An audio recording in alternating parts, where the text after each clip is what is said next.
Hello and welcome to a standard deck profile. Today I want to talk about Fern, the other notable Freerun collab deck. We'll get to Stark eventually at some point probably. Fern is the most competitive of the Freerun collab decks. It actually has about 5 tops in Japan. However, they got the set earlier than us. Or they got the collab a set earlier than us rather. Which means that we're playing with it when it's been power crept significantly by the precons that just came out.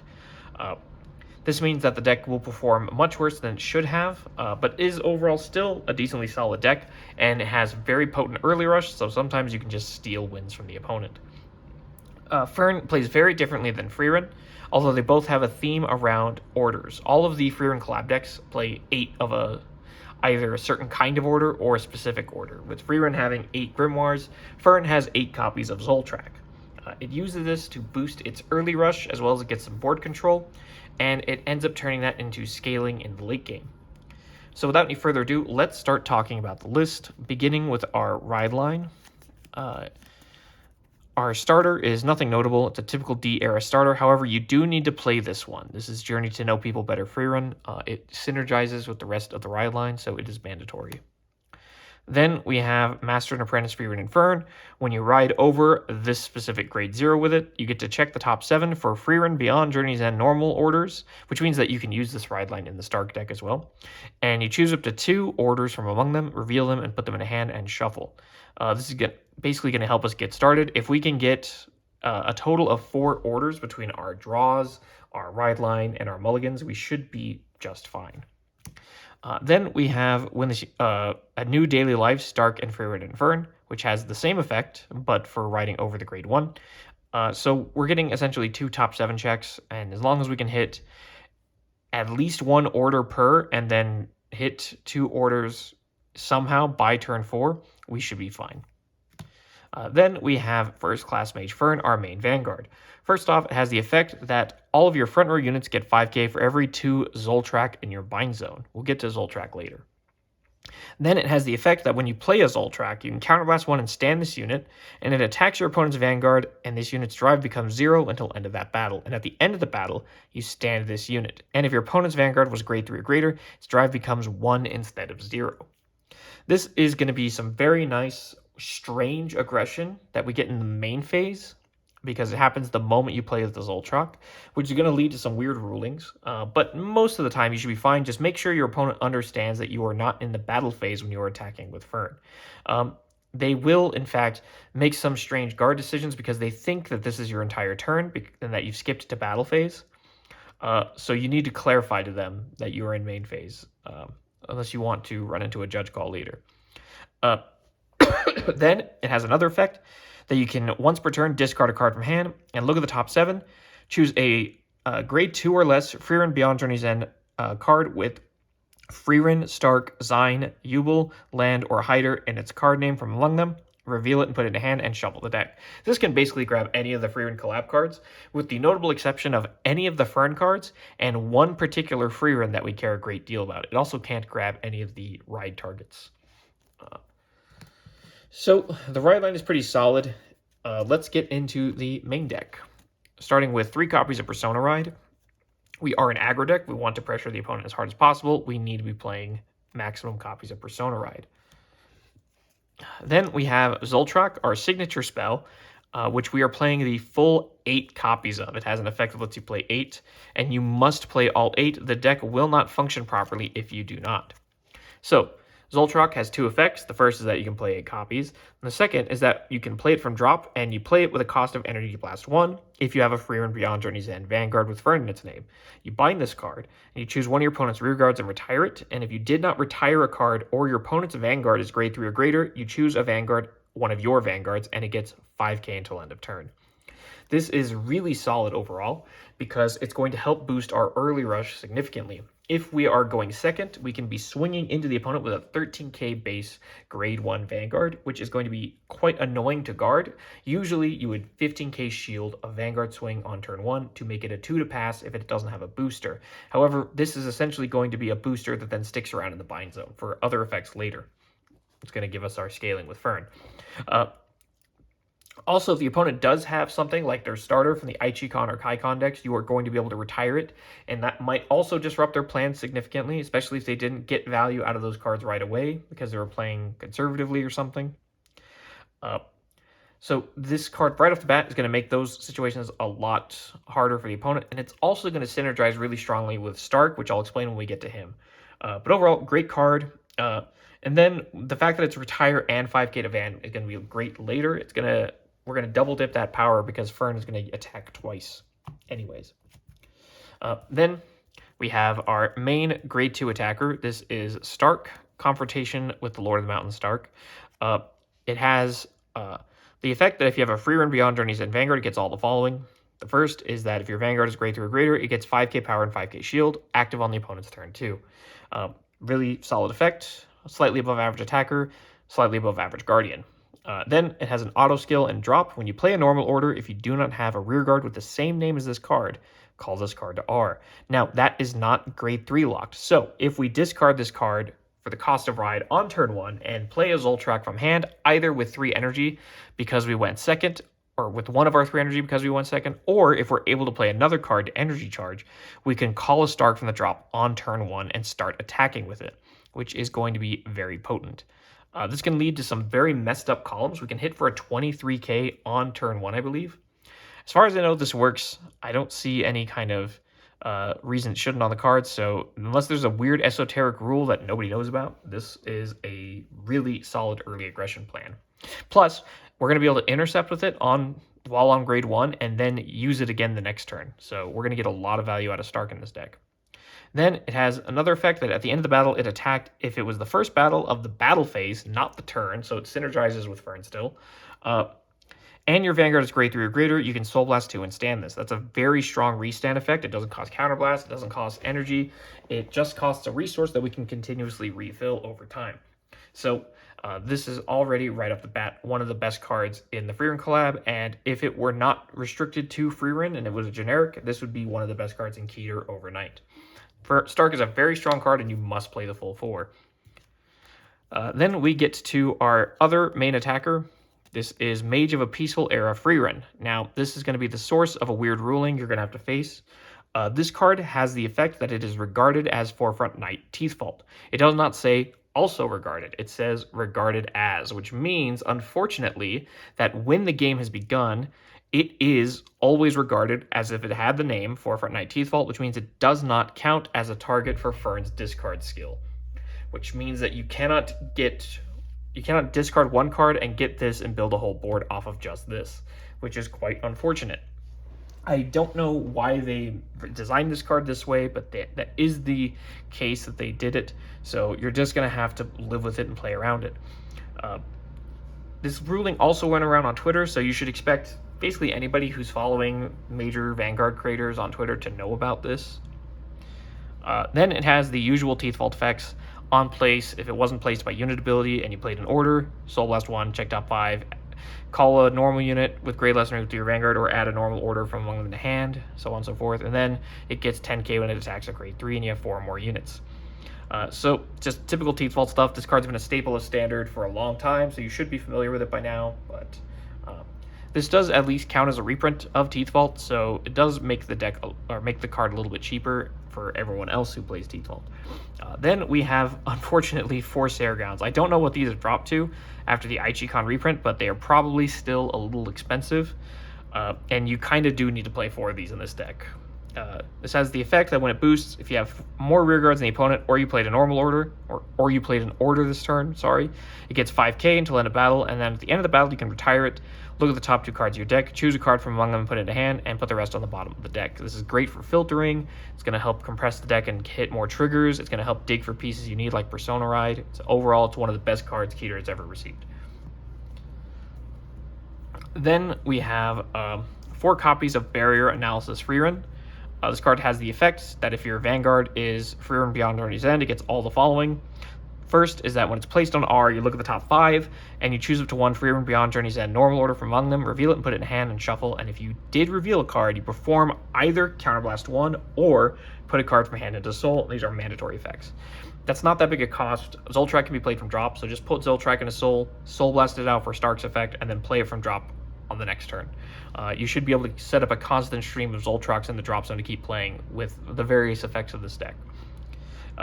Then it has another effect that when your other rearguard in the same column as this unit attacks while not boosted, that unit gets 5k. Call this behind Stark. Stark will swing unboosted for its first swing of the battle phase, and then will restand and you'll boost it on the second swing, and you'll get the best possible attack pattern with that. Then we have 3 copies of Priest with Innate Talent Zine. This card has the effect that if you have a Freedom Beyond Journey's End Vanguard, it gets all the following. The first is that on place, you may Soul Charge 1. The other is that it gets an Axe Heal on R, put it into Soul, and Energy Charge 3. And that's really what we're here for. You probably will have to Soul Charge for this a reasonable amount of time because we are very soul hungry in this deck. But the Energy Charge is really nice because we don't have significant energy costs aside from Zoltraak, which only costs 1 energy. So we'll be able to actually use this as an energy blast draw engine. And also when we're going first, you can play Zine and put it into Soul immediately to get the 3 energy to play a copy of Zoltraak in order to start your aggression on turn, or not to start your aggression, but to get the Zoltraks into bind zone on turn 1. Because you need to have 4 Zoltraak in bind by turn 4, and you can only play 1 order a turn. If you do not get a Zoltraak in on your turn 1, you are down 5k power on your Persona Ride turn for no reason. Maybe you make up for that by being ahead of the opponent by a grade for most of the game, but it's really important to be able to get a Zoltraak in every turn. And it's a strong argument for going second with this deck, because then you'll guarantee the 3 energy. Next we have our perfect guards. Just play 3 normal unit PGs that have the free effect if you have 1 or less cards, and then 1 Elementaria. Elementaria is mandatory because of 0, which has guard restrict for no auto abilities, and that means that if you don't have Elementaria, you can't perfect guard the attack, and it's often huge and lethal. Then we get to our triggers, playing 2 regular heals and 2 restand heals. Restand heals are really good in this format. Overlord really forces you to have them. Aichi Icon has restands on its Soul Saver Dragon turn. Other decks have restands, and it's just really nice to have access to this heal.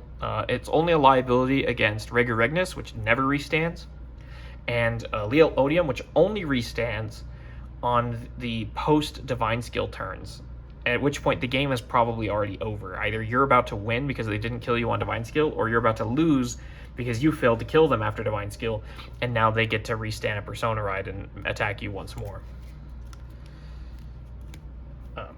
Then we have 8 crits. I'm playing 4 soul crits. It doesn't really matter, but theoretically you might need the soul, and you might have an empty circle to boost with, so you might as well. 8 vanilla crits is fine though. And then we have 3 shield fronts. Yes, shield fronts, not soul fronts, even though I said the soul matters. The 5k shield on this matters way more, and we can function without the additional soul from triggers, so it's more important to have the shield value. And then we have 1 blue over trigger. Really good to hit in our main phase. Oftentimes we can pick up a unit that we need to complete our board to pressure the opponent as hard as we can. Alternately, we can, if the opponent perfect guarded our Fern Vanguard swinging, we can put the 100 million crit on a Stark, and then the Stark will swing with it twice, which is always a really nice thing to be able to do. Also works if they no guarded the Vanguard. We can put the crit on the Van and the 100 million on Stark. Overall, it's just a nice card to have access to. Red over trigger, I think, still works with the fact that, despite the fact we attack in the main phase. Purple OT doesn't really work for this deck because none of your units clear themselves from the front row. So it's really blue or red, and I like blue more. So that's the deck list. I'm going to pause and show you what the Persona Ride kill turn might look like. Alright, so we're just about set up here. We're assuming this is a turn 4. We are about to go to Ride phase. We have 3 Zoltraks from the previous turns, and we have taken 4 damage, and this is our hand. So we would draw for turn, and then we would Persona Ride into Fern again from hand, drawing a card and getting 10k to the front row. Because we have 2 Zoltraks, we actually plus 15 total to the front row. Zoltraks are in our bind zone, which I will keep up here in order to show how strong the front row should be. Let me see if I can move it down a little bit and make it a little bit more visible. There we go. Sort of. I'll do it like this. There we go. So, we need to do a couple things. First, first we need to have units in the front row in order to make sure that if we hit triggers off of our Vanguard's main phase attack, that we have somewhere to put them. So, and specifically we want to worry about front. So let's call a Fern for a free run and check the top 5 for a normal order. In this case we whiffed, which is fine. We'll move this, we'll leave this here because it's probably going to be behind a Stark. But then we'll call this Sergown.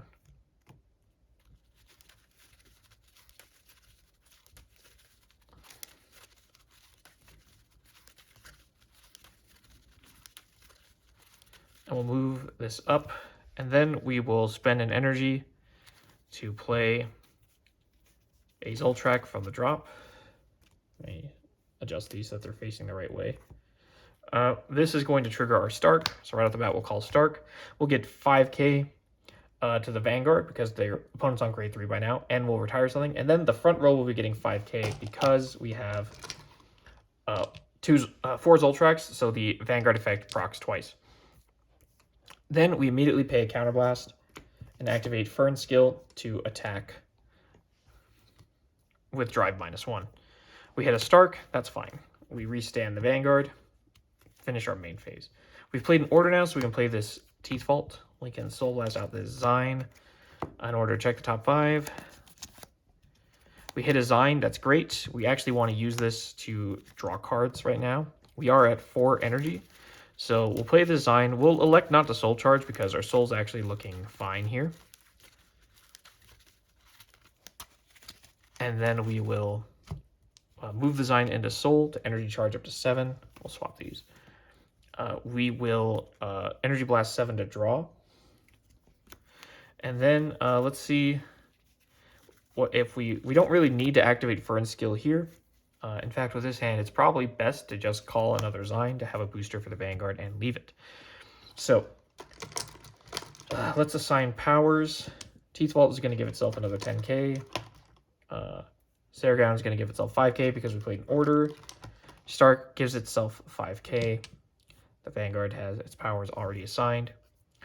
Let's start things off by attacking with Stark first, which is going to give it 10k from the free run behind it. So this is going to be a total of 40. And then at the end of the battle, we'll Soul Blast 2 to stand the Stark. It'll then lose 5 power because free run's effect is no longer active. Then we'll attack with our Fern Vanguard. This is 46 with Twin Drive. We hit a crit. Sure, let's put everything here.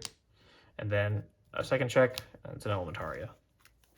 Assuming we don't break a 2 to pass, of course. This, if we swing with this first, because as the crit, will be 40, 50, 55, 63, which is a pretty solid number. And then it'll let us do Sergown things. 2 crits on top of what can you do? At least it's shield value. And then we can swing over here for 25, 35, 43. Swinging with the bigger column with crit first to force through lethal if possible. So the numbers are overall pretty good. We only hit 1 trigger out of 3 drive checks, and we still had a number that was very scary over here.